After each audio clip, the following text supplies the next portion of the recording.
श्रीमद् भागवतम स्कंद प्रथम अध्याय 7 द्रोणपुत्र को दंड श्लोक संख्या 24। स एव जीवलोकस्य माया मोहित चेतसः विधत्से स्वेन वीर्येण श्रेयो धर्मादिलक्षणम। शब्दार्थ सह वह दिव्यता एव निश्चय ही जीवलोकस्य बद्ध जीवों का माया मोहिता माया द्वारा मोहित चेतसः हृदय से विधत से संपन्न करते हैं स्वेन अपने वीर्येण प्रभाव से श्रेय परम कल्याण धर्म आदि मोक्ष के 4 सिद्धांत लक्षण अनुवाद। और यद्यपि आप भौतिक शक्ति यानी माया के कार्य क्षेत्र से परे हैं, फिर भी आप बद्ध जीवों के परम कल्याण के लिए धर्म इत्यादि से के 4 सिद्धांतों का पालन करते हैं। तात्पर्य, भगवान श्री कृष्ण अपनी अहेतु की कृपा से इस दृश्य जगत में प्रकृति के गुणों से अप्रभावित होकर रहकर अवतरित होते हैं। वे शाश्वत रूप से भौतिक जगत से परे हैं। वे अपनी अहेतु की कृपावश ही माया द्वारा मोहित पतित जीवों के उद्धार हेतु अवतरित होते हैं। ये जीव माया द्वारा दबोचे जाते हैं और झूठे बहाने के झांसे से उसका भोग करना चाहते हैं। यद्यपि सच्चाई तो यह है कि जीव भोग करने में असमर्थ है। वह तो भगवान का नित्य दास है और जब वह अपनी इस स्थिति को भूल जाता है तो वह भौतिक जगत का भोग करने का सोचता है, किंतु वास्तव में यह ब्रह्म में होता है। वास्तव में वह ब्रह्म में होता है।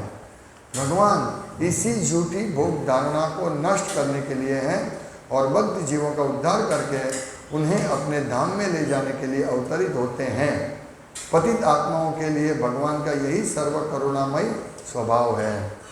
तो यहाँ श्रील प्रभुपाद समझा रहे हैं माया के बारे में कि भगवान जो माया है वो भगवान की शक्ति है, बहिरंगा शक्ति है, लेकिन माया कभी भी भगवान को प्रभावित नहीं कर सकते हैं।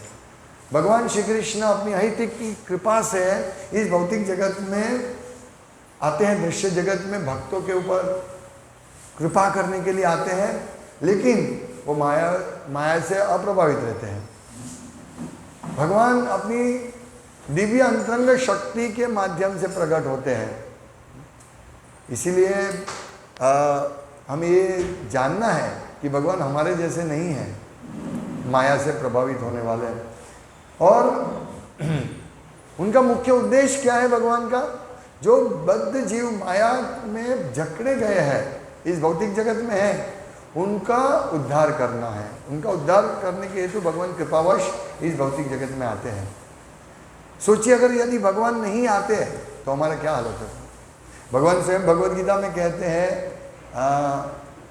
16वें अध्याय का 17वां श्लोक देवी तथा असुरी प्रकृति में कि अनेक चित्त विभ्रांता मोह जाल समावृता प्रसक्ता काम भोगेशु पतंती नरकेशु चौ। इस प्रकार विविध चिंताओं से ग्रस्त उद्विग्न हुए और मोह जाल के बंधन में फंसे हुए जो इंद्रिय तृप्ति में अत्यंत आसक्त बनते हैं, वो नरक में जाते हैं। तो हम सबको नरक की भयंकर यातना से बचाने के लिए भगवान यदा यदा ही धर्मस्य ग्लानिर्भवति भारत, भगवान ये धर्म की ग्लानि रोकने के लिए हम लोगों को नरक में से बचाने के लिए अपने धाम ले जाने के लिए भगवान स्पेशल अवतरित होते हैं। तो ये हम लोग है झूठे झूठे बहाने बनाते हैं और माया हमको दबोच लेती है। माया बराबर हम माया की पकड़ में है। कोई एकदम बहुत बड़ा बॉडी बिल्डर हो, वो हमको पकड़ लेगा, हमारा गला पकड़ लेगा, हम नहीं छुड़ा सकते। लोखंड जैसा, लोहे जैसा होता है उसका। इस तो सोचिए, एक सामान्य जीव अगर हमको पकड़ लेगा, हम छूट नहीं सकते, तो माया कैसी पावरफुल होगी, दबोच लेगी, हम हिल भी नहीं सकते हैं। ये हमें समझना चाहिए। जीव माया द्वारा दबोचे जाते हैं और झूठे बहानों के झांसे से उसका भोग करना चाहते हैं। हम वास्तव में हम माया का भोग करना चाहते हैं। कैसे हो सकता है माया का भोग? रावण इतना पावरफुल, रावण जितना पावरफुल कौन होगा? जो तीनों लोग तो हाथ में रखते थे, देवता कांपते थे उनसे। ये रावण, हिरण्यकशिपु, क्या हालत हुआ उनका। रावण ने सोचा मैं सीता को भोग दूं। ये वास्तव में माया का भोगना, माया देवी है। सीता का रूपांतर माया में हो गया। जब व्यक्ति भगवान की शक्ति को भगवान की सेवा में नहीं लगाता है तो वो शक्ति बहिरंगा शक्ति बन जाती है और उसका विनाश करती है। तो इसी प्रकार ये हम लोग ये माया को भुगतना चाहते हैं इस जगत में। मैं ये इंद्रिय भोग करूं, वो इंद्रिय भोग करूं, बहुत मज़े से रहूं, मेरा पूरा परिवार के साथ मेरा समाज में इज्जत हो, यश हो, मैं सबसे बड़ा धनी बनूं, मेरे पास ऐसी चीज़ हो जो दूसरे के पास नहीं है, बड़ा कार। ये सब माया है। माया इसको दबोच लेती है। बाकी वास्तव में देखें तो पहले लोग इतने सुखी थे। जब जहाँ ये भौतिक जगत का इतना प्रगति हो रहा है, माया इंद्रिय सुख के लिए लोगों को बहुत फैसिलिटी दे रहे हैं। सोने के लिए थोड़ा गदला चाहिए नहीं, अभी तो मैट्रेस बड़ा एकदम सॉफ्ट मैट्रेस होती है, बड़ा रूम, एसी, पलंग, सुंदर पलंग, ये सब क्या है। और लोग सोचते हैं मेरा अच्छा घर हो, एक अच्छा बेडरूम हो, बेडरूम में अच्छा पलंग हो, उस पर अच्छी सॉफ्ट गद्दी हो और मैं आराम से सो जाऊं। ये माया उसको, मतलब माया को भोग लेना चले। उसको मालूम नहीं कि माया उसको दबोच के रखा है। हाँ? हमको ऐसे पकड़ के रखा है और हमको बोलते हैं तुम सुखी होगे, सुखी होगे। हम नहीं, हम एकदम स्टिंजेंट लोग, माया के एकदम पकड़ में है हम लोग। तो हम कैसे बच सकते हैं? और सोचते हैं अभी मेरे पास बहुत बड़ा धन हो जाएगा, फिर मैं आराम से उसको भोग दूंगा। पॉसिबल है क्या? सोचिए, पूरा जीवन मेहनत करते हैं रिटायरमेंट के लिए, रिटायर होंगे, हम शांति से बैठेंगे, फिर आप जो बोलेंगे वो करेंगे। ऐसे झूठा झांसा, झूठे बहाने, झूठे बहाने। अभी हम बहुत मेहनत करेंगे, सुबह एक गले में से निकल दे, सुबह 8 बजे से लेकर रात को 8 बजे 12 बजे तक 12 घंटे अगर हम मेहनत करेंगे, क्या फायदा? बहुत पैसा मिलेगा, बहुत बहुत बहुत। इतना पैसा मिलना चाहिए कि मैं फिर शांति से 50 साल की उम्र में के बाद, 60 साल के बाद मेरे बेटे सब सुखी होंगे, सब एक दूसरे के साथ अच्छा रहते होंगे और मैं आराम से रिटायर लाइफ एंजॉय करूँगा। ये माया है, झूठा झांसा, माया का झूठा झांसा। मैंने किसी भी व्यक्ति को रिटायर नहीं देखा, कोई भी। यार मैं इतने साल से पुस्तक वितरण कर रहा हूँ, घर घर जा रहा हूँ, अलग अलग सिटी में जा रहा हूँ, प्रचार कर रहा हूँ, किसी को ऐसा नहीं देखा, कोई रिटायरमेंट को नहीं देखा, किसी को नहीं देखा। ये झूठा झांसा है माया का। और माया हमको, अगर हम माया के चुंगल में फंस गए तो माया हमको नरक तक ले जाएगी, जो बहुत भयंकर है। नरक का वर्णन सब भक्त लोग हैं जो सुनते हैं, यहाँ बैठे हैं, ये सब जानते हैं नरक कोई नहीं जाना चाहता है, लेकिन माया हमको नरक ले जाने के लिए पूरा। और यहाँ प्रभुपाद लिखते हैं कि हम लोग माया के झूठे बहाने से माया का भोग करना चाहते हैं, लेकिन यद्यपि सच्चाई तो यह है कि जीव भोग करने के लिए असमर्थ है। हम भोग नहीं कर सकते, हम दिमक है, दिमक जो धन इकट्ठा करके हम सोचेंगे इसको भोग देंगे, लेकिन नहीं, हम कभी भोगने का मतलब कितना भी प्लानिंग बनाएंगे हम नहीं भोग सकते हैं। या तो भोगने से पहले ही भगवान हमारा हरे कृष्ण कर देंगे, भागो यहाँ से, लात मार के। माया ऐसी लात मार के हमको भगा देगी, ये तुम्हारे है, तुम्हारा है, बहुत मजा कर रहे थे ना। माया लात मार के भगा देगी, पत्नी डिवोर्स दे देगा, बेटा उसको अनाथाश्रम में, गर्दाघर में छोड़ देगा। यही हमारी हालत होगी अंतिम। क्यों? क्योंकि हम लोग इतना मेहनत करते हैं कि अंत में हम बच्चों के पीछे ध्यान नहीं दे पाते हैं। बच्चे को कृष्ण कॉन्शियसनेस बनाना चाहिए, बच्चे को शिक्षण देना चाहिए। शिक्षण के लिए तो हम उसको भेज देते बहुत बड़ी बड़ी स्कूल में, जो 1 लाख रुपया हर महीने का फीस हो, या ट्यूशन दे देते, पूरा दिन बच्चा पढ़ाई में लगा देता है। क्या पढ़ता है? नास्तिकवाद का शिक्षण प्राप्त करता है। फिर हम कैसे आशा रखते हैं? हम बहुत अच्छा फल प्राप्त करने की आशा रखते हैं, लेकिन हम बीज क्या बो रहे? बावल के, कांटा का वृक्ष उगा रहे हैं, और हम सोचते इससे जब बहुत अच्छा सुंदर मैंगो मिलेगा। मिलेगा? नहीं मिलेगा। हमें बहुत ध्यान रखना चाहिए हमारे बच्चों के विषय में, और हमें माया का भोग नहीं करना है, वो विषय में ध्यान रखना चाहिए। हम भोग नहीं कर सकते, बल्कि हम भगवान भोगता है। यही हमारी सिचुएशन अगर हम समझ जाएंगे, प्रभुपाद कहते हैं कि हम जीव तो भगवान का नित्य दास है, और जब वह अपनी स्थिति को भूल जाता है तो वह भौतिक जगत का भोग करने का सोचता है। हम ये भूल जाते हैं, जब भी हम भौतिक जगत का भोग करते हैं हमें सोचना है कि हम भगवान को भूल गए। ये बहुत इंपॉर्टेंट पॉइंट है। लेकिन प्रभुपाद कहते हैं किंतु वास्तव में वह भ्रम में होता है। उसको भ्रम है कि मैं एंजॉय करूंगा, मैं भोग भोगूंगा। कोई एंजॉय नहीं कर पाया।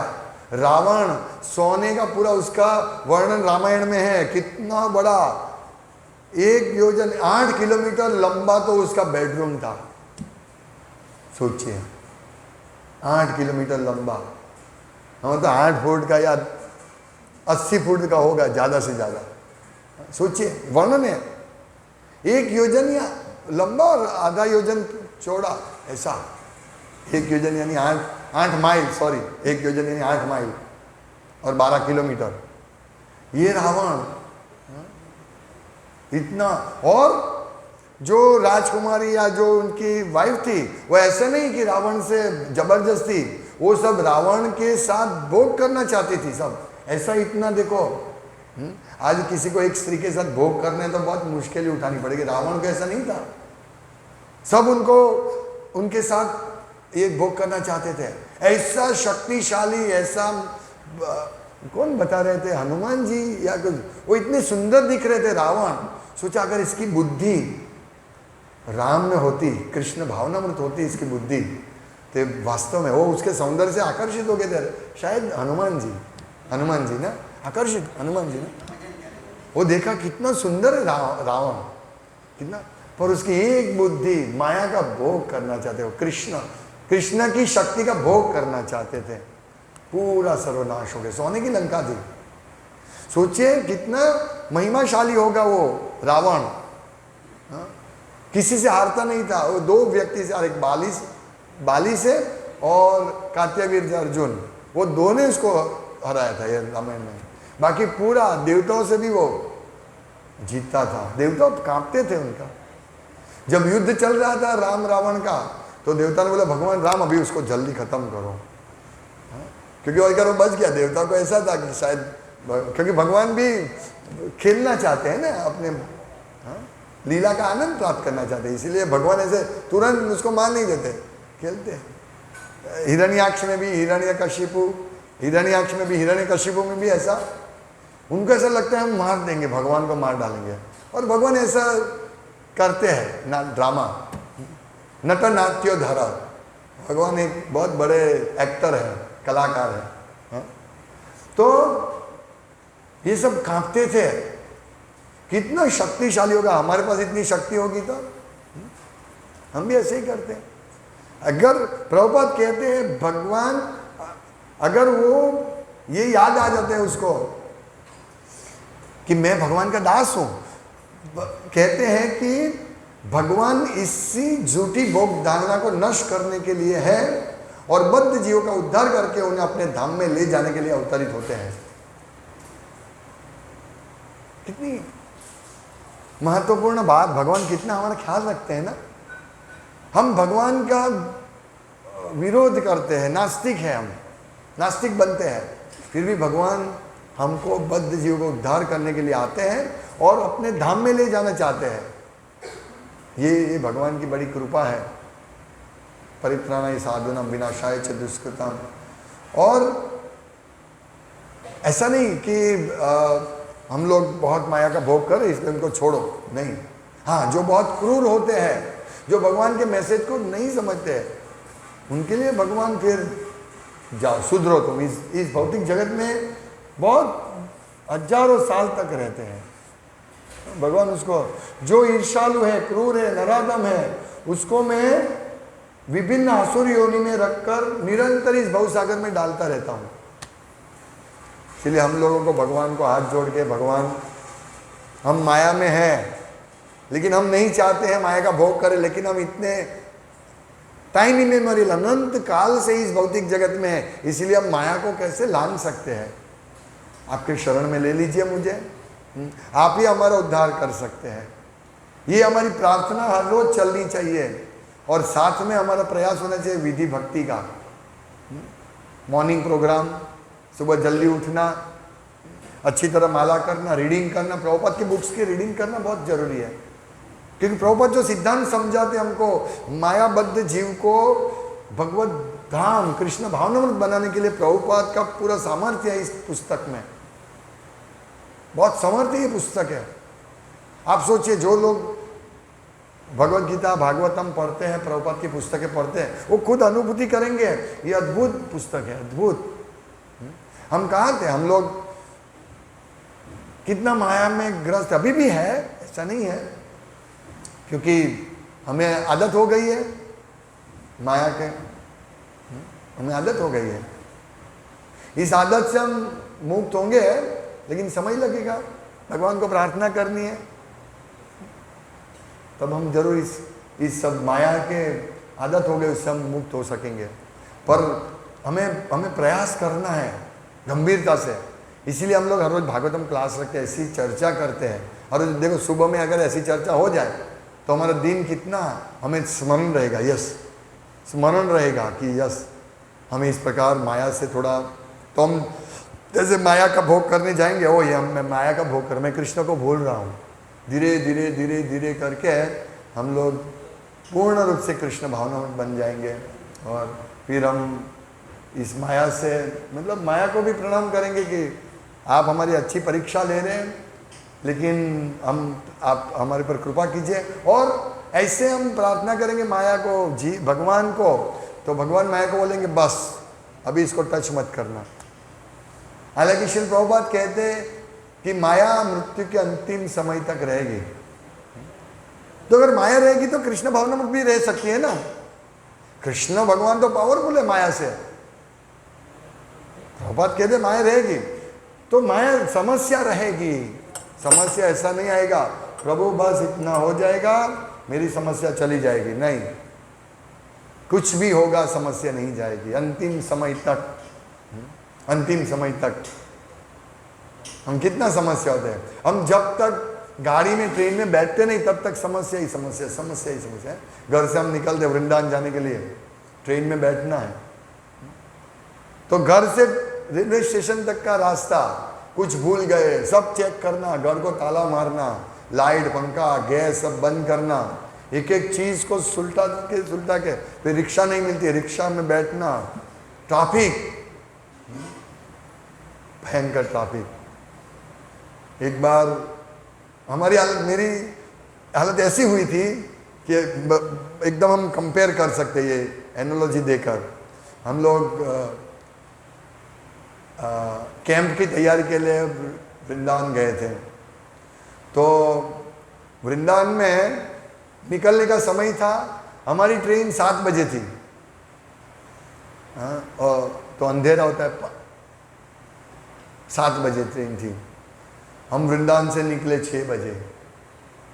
एक्चुअली 2 घंटा पहले निकलना चाहिए, लेकिन मैं अंतिम समय तक दौड़ता, दर्शन करना, ये करना, वो करना, अंतिम समय तक।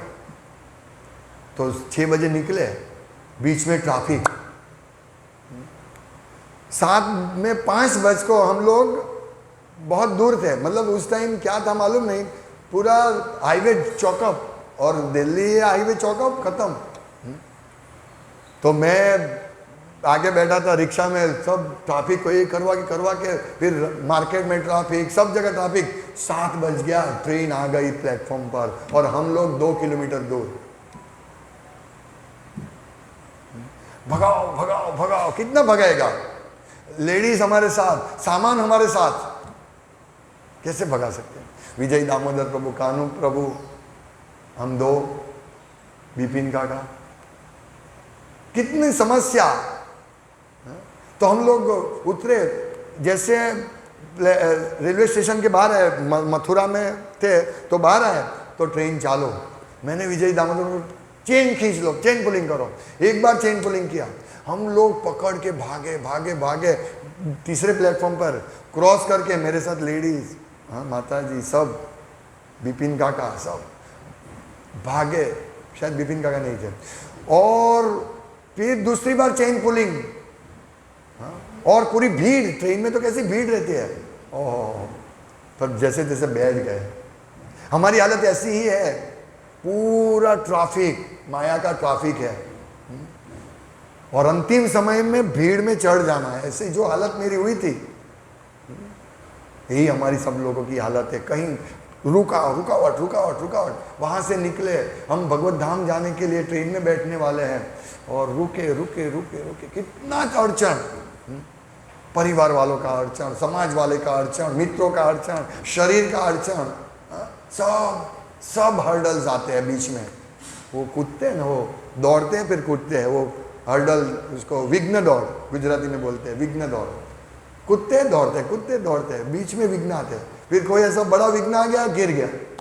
हमारा ऐसा है, पर हम गिर जाएंगे कोई बात नहीं, हमें नंबर 1 नहीं लाना है, हमें पहुंचना है मृत्यु से अंते नारायण स्मृति। तो ये जो माया बीच में हमको बहुत बड़ा रुकावट लाके देती है, बहुत बड़ा रुकावट। और माया बोलती है इतना बड़ा रुका, कोई बात नहीं, अभी तुम्हारे पास बहुत जीवन है, तुम मरने वाले थोड़ी है, ऐसे थोड़ी तुम मर जाओगे, तुम तो अमर हो। माया ऐसे झांसा देती है, झूठा झांसा। यहाँ लिखा है कि